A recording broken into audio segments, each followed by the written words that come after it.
Okay, so yes, it is in your data booklet, but our objective was to be able to deduce that expression. So it could be fair game to have a question where you need to show some steps to get from our regular definition of work up to our pressure times change in volume statement. Alright, so this just has everything that I have over on the left side of the board, so we don't really need to spend additional time there. Now,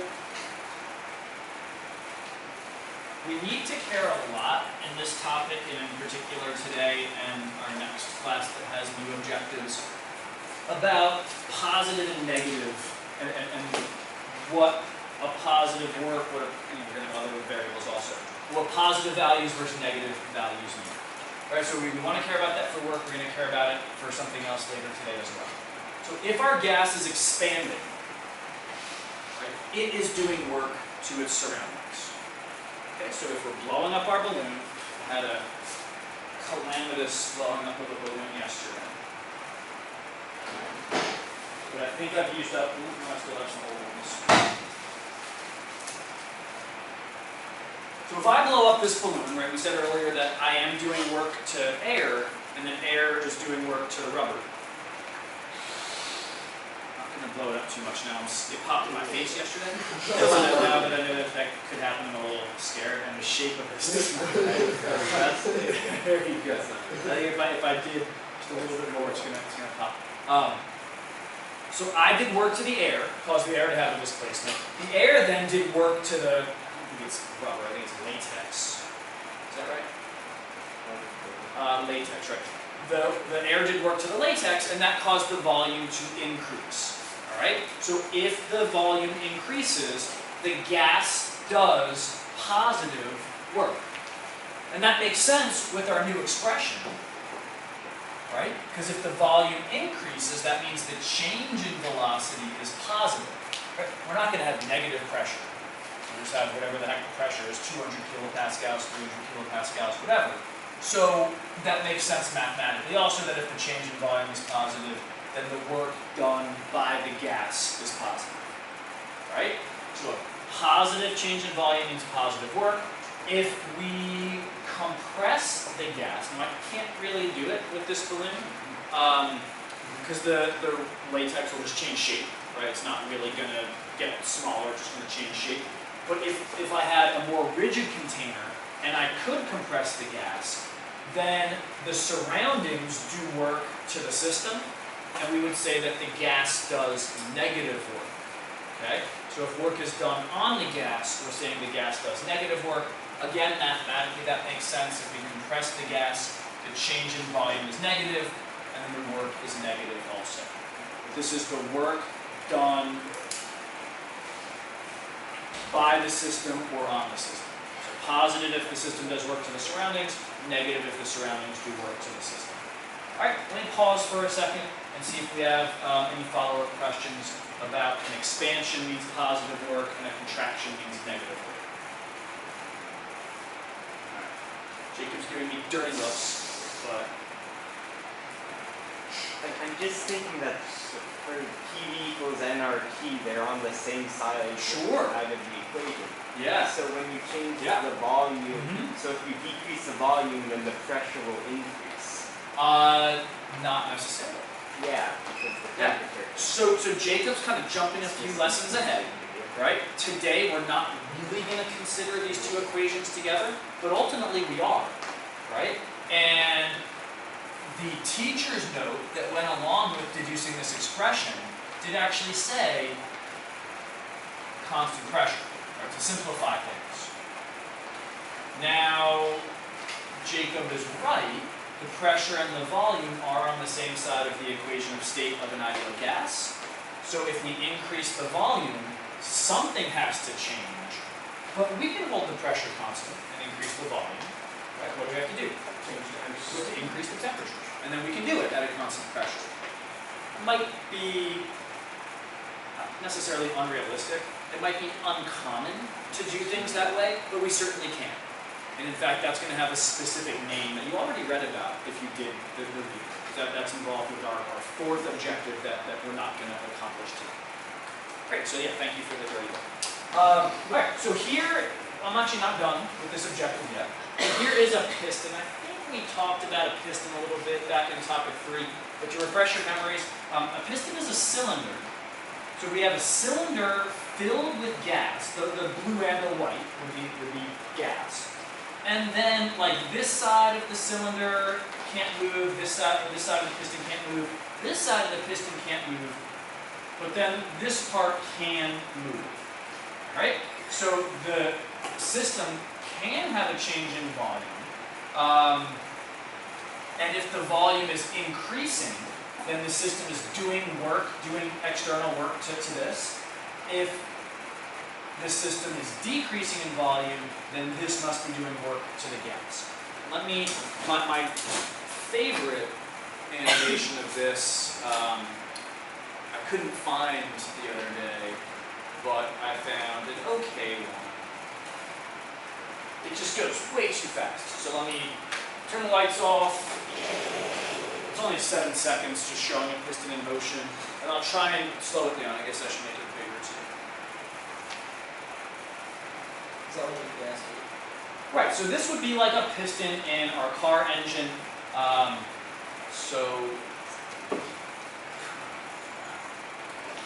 Now, if you notice, sometimes the gas inside was yellow, and it was yellow color that it was sometimes.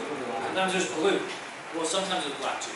But the black, I think, actually meant that there's really not much there's no gasoline in there. Now, some other pieces of here. So this is the cylinder of air. This is the part of the piston that can move up and down. We have 2 valves up here, and when I replay it, you'll notice that those valves sometimes open and sometimes close. The spark plug is right here. And then this is like the flywheel, and the flywheel is spinning as we saw. The piston is pushing on the flywheel to spin it, and then this would be, oh boy, I'll be embarrassed if I get this wrong. I think this would be like the, say it? Okay, that's not what I was going to say, but I'll go with it. So let me, actually now that I kind of gave you some more frames of reference, let me play it again, and then I'll kind of do it in slow motion and talk a little bit more about what's going on. Alright. So I think one of these valves opens, and I guess for most cars, like, they inject some fuel into this cylinder. So you're injecting, like, essentially gasoline vapor. I mean, it's probably like very small liquid droplets, but essentially it's vapor. And I think the blue means that it hasn't ignited yet. Right? So the blue means that we actually have, like, uncombusted gasoline.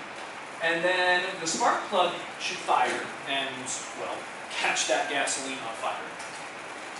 Right? So it just fired, and now we have like orange gas because it's supposed to be hot. Alright? So it's hot, and then it's expanding because that chemical reaction creates more moles of products than moles of reactants. So that's expanding and doing work. So that's called like the power stroke when the gas is doing work to the piston, and then that's actively turning what Matt called, I think, the drive shaft. Now, momentum will keep that spinning and then push the piston back up into the gas, and at that same time, we'll open up this other valve which just kind of lets that gas out, and then we'll get new gasoline in there to be ready for the next power stroke. Okay, I can't slow it down tremendously, but I can slow it down a little bit, and maybe we can see the opening and closing of the valves. I don't see any great indication of the spark plug in action. Yeah, there's a little bit there. There's a little like corona discharge of the spark plug, but we don't see it that well. Okay, so a piston is actually something we're going to come back to a few other times as we go through the next few objectives as well. Were there any kind of follow-up questions about the gas is sometimes doing work to the piston, and then other times the piston is doing work to the gas to get that cyclical process? Is that the only thing that moves the piston? Say it again? Is that the only thing that moves the piston is the gasoline? Is that the only thing that moves the piston? So I did say that the non-power stroke is primarily due to the inertia of the flywheel. However, we have other pistons in our engine also. There's not just one. And I think you have to have at least 2, and more commonly 6 or 8. So it's not truly just the momentum of this flywheel, right? When this one's coming back up, other pistons will be having their power stroke, and these are all connected. So does that? Yeah. You're asking something different. What are you asking? No, it's fine, it's just weird. But that's the- What's weird? No, it's just, like, I don't know, it's just weird. Okay, Jacob? There's a starter too. There's a starter Yeah. too. Okay. Starter that affects moving stuff. Yeah, yeah, I mean, fine. I recognize that some of you probably know more about that than me. Alright, so let's try and use this new expression like once. I don't think this problem is ultra realistic, but that's fine. Alright, so we have a cylinder. Its volume is 1/4 of a liter, so not very big at all. It's filled with gas at a pressure of 350 kilopascals, so maybe triple the pressure of like the air that we're breathing in. The gas will expand with no change in pressure, maybe that's a little unrealistic. And the volume will increase by a little bit, 0.05 liters of an increase. How much work is done to the piston? Alright, so let's kind of do this one together. We're certainly going to be starting with our new expression for work, which of course I just erased. Alright, so we want work. The pressure is given as 350,000 pascals. Is that unit good? No, we have to change, or if it was pascals, it would be good, but I said it wrong. It's kilopascals. So we do need to convert that into regular pascals, so 350,000. And then the change in volume is 0.05 milliliters. Is that good? No. Now, we know that... Oh, liters. So is that good? No. No, it's still not good.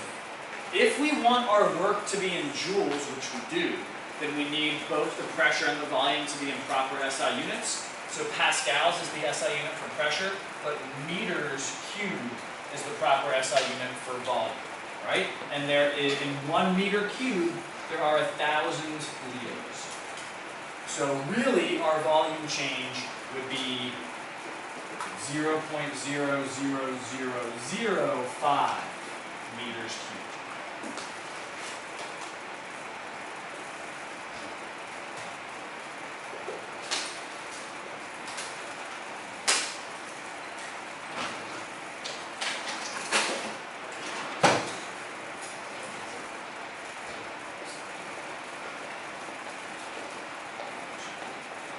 So what am I? I'm getting 17.5, is that kind of right? Yes. Or what do we need to round it to? 20. Right, one significant digit because of that change in volume. So 20 joules, not a whole lot of work. But remember, it's a tiny volume, right? It's tiny volume and a tiny volume change. Other issues about using that for the first time?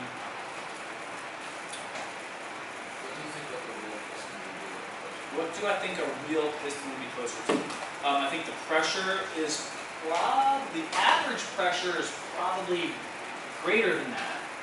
And the volume change is certainly greater than that. Maybe, well, looking on my car, it says like, right on the side of like my fender, I think it says like something liters. How much is it? 2.6 liters or something like that. Does that sound reasonable for those other two cars? It does. I think it's like 2.6 liters, which I think does mean the total volume of my cylinders, of my pistons. And I don't remember what the animation showed, but I think that those cylinders do approach a volume of 0 on the upstroke. So our volume change is probably pretty similar to 2.6. So that's 500 times greater than this volume change, I think. So let's even just say the pressure is similar. So yeah, so 500 times more work. But that would be like with all 6 of my cylinders combined.